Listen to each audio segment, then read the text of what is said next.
Hello, my name is Alisa Dallas. I am currently the Kindergarten Grade Level Chair at Crabapple Crossing in Fulton County. I am also the current Teacher of the Year for my school and for the Fulton County Northwest Learning Community. This is a presentation documenting my capstone experience from my Master's of Education in Instructional Technology at Kennesaw State University. The title of my capstone project is Best Practices for Primary Grades Use of iPads for Knowledge Acquisition. I saw a need within my school to focus on a project proposal that would assist new teachers in becoming knowledgeable with the implementation of personalized learning as choice and voice with the use of technology as part of my school's personalized learning plan for professional development, as well as to ensure that students are benefiting from their personalized learning time with these devices. My school, Crabapple Crossing Elementary, which is located within Northwest Fulton County, follows the county's initiative for personalized learning with a focus on varied strategies, just-in-time instruction, and choice and voice. In the classroom, this work typically begins with a short whole group mini lesson, followed by pre-planned small groups for independent work, guided exploration, and direct instruction. These small group experiences are designed for students to utilize personalized learning to achieve individual learning goals. Some definitions for personalized learning principles are varied strategies. This means that this is a personalized learning strategy which involves providing more than one way or modality for students to learn material or to access content. Then we have just-in-time instruction. This personalized learning strategy involves providing appropriate direct instruction to students for their specific learning needs. And then we also have choice and voice. This personalized learning strategy encourages students to express their learning styles and preferences. So for the project plan, I began by assessing the needs of the teachers who would be involved in this project.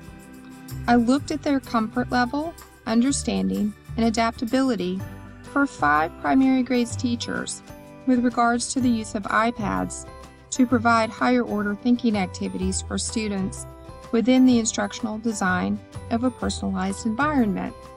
We wanted to take it beyond being more than just a placeholder or a babysitter. Checking the background for the teachers in the classrooms that I would be working with yielded that this was the first year for 3 teachers, the second year for 1 teacher, and the third year for 1 teacher. There were 2 kindergarten teachers, 2 first grade teachers, and 1 second grade teacher. The students access technology anywhere from 1 time a day to 1 time a week, and each classroom had anywhere from 18 to 21 students. The programs that yielded the most recognition were Seesaw, Pebble Go, iRead, iReady, BrainPop Junior, and Class Dojo. Other programs that yielded moderate recognition were ABC Yacht and Starfall. The programs that were noted to have little to no recognition were ThingLink, Vocaroo, Shadow Puppet ED, Nearpod, PBS Kids, Flipgrid, Padlet, Skype, Edmodo, and Pear Deck. The teachers noted that the main use of technology was for research through Pebble Go, along with learning games through programs such as ABC Yacht. The other notable usage was classified as sit and get through videos and flashcards. Authentic audience and project creation scored very low, with teacher purpose for technology. The number one obstacle noted was limited time to research new apps. So what are the teachers saying? Obstacles included Being a first-year teacher, I am trying to get a handle on everything else, curriculum and standard-wise. The technology tends to take the back seat. Getting the students onto apps and teaching them how to use it, then getting them to do it independently, it can sometimes take up a lot of instructional time. And there it is. Time for planning is a major obstacle. Time. The biggest fear was lost time in trying something new versus what has already worked. Time has been expressed as the biggest obstacle by all the teachers. With this information in mind, I began to prepare for each coaching session with focus and purpose. The respect for their time.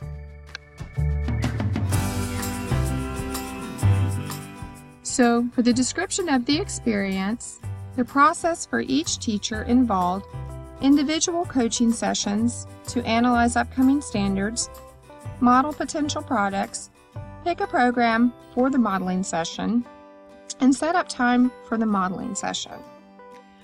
For the classroom modeling session, we decided to do an I do, we do, you do release process, which helps the teachers get comfortable with the technology before they're fully handling it. And with each follow-up coaching session, the questions asked were, how do you think it went? What went well? What do we need to work on for the next time? And what's next?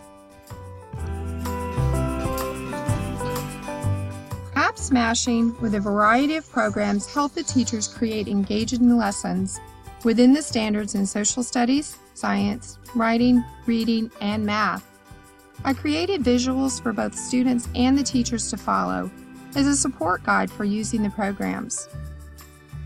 Within Shadow Puppet ED, we would use Seesaw and Padlet. Students would take pictures of their writing or research in books. Then they would narrate each page, loading their mini movie of their work into either a class Padlet or their individual Seesaw portfolio. We also use Chatterpix with Seesaw and Padlet, My Story with Seesaw and Padlet, Flipgrid for authentic audience informative feedback, Padlet projects for authentic audience and research, PebbleGo for research projects, ThingLink for research projects, and Screencast-O-Matic for extending projects. And an opportunity presents itself. Word spread, questions were asked. The original intent had been to conduct a professional development session for a small group within the project, but it was determined by administration that the information being presented and explored would benefit all of the teaching staff. And the direction for the professional development was ThingLink. When we started looking at the evaluation, I have to admit, not everything worked. Primary grade students need basic steps. Sway proved to be far too difficult for kindergarten, first, and second grade students. Teachers need programs with simple steps. We ran into some issues with Nearpod, which created frustration within both the coaching sessions and the student sessions. And students need extensions and remediation. Some students need more support with the content, as well as with higher level thinking skills, and some students move quickly through the projects with an additional need for challenge. Coaching teachers for these situations is ongoing, as I too am learning how to provide support. For the student input survey on favorite apps, trying to find the favorite app survey was hard to pin down to do as a whole group with a Kahoot. It was hard to pin down with a survey as well, and that is because students mirrored teachers' favorite apps. Individual surveys indicated students within each classroom expressed interest in the program that was most recently modeled in their room. For example, one of my favorite programs is Flipgrid. So guess which one my kids picked? That's right, Flipgrid.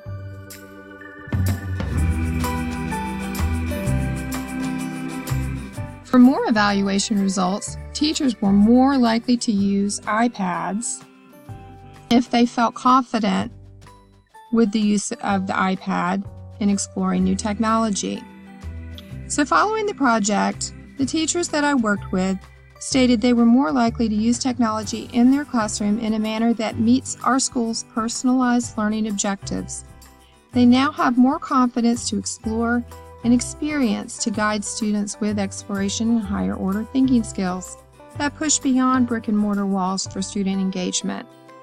Their plan for implementing new technology was to remember that confidence when they explored the new technology, to practice implementing the technology during planning, realizing that it doesn't take that much time, and to provide their students with visuals as these aids proved to be successful during our own implementation.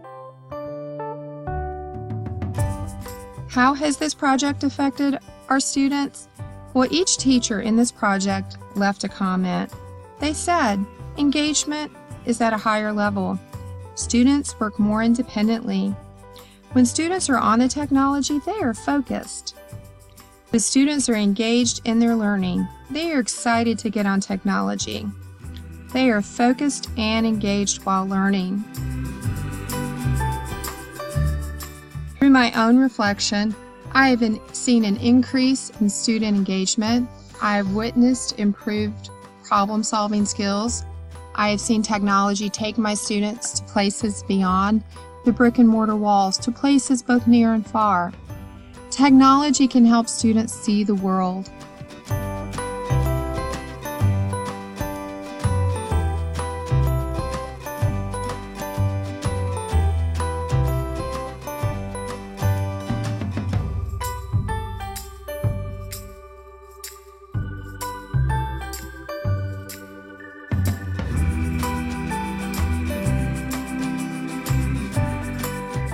But wait, there's more. This program has helped me grow as a leader within my school.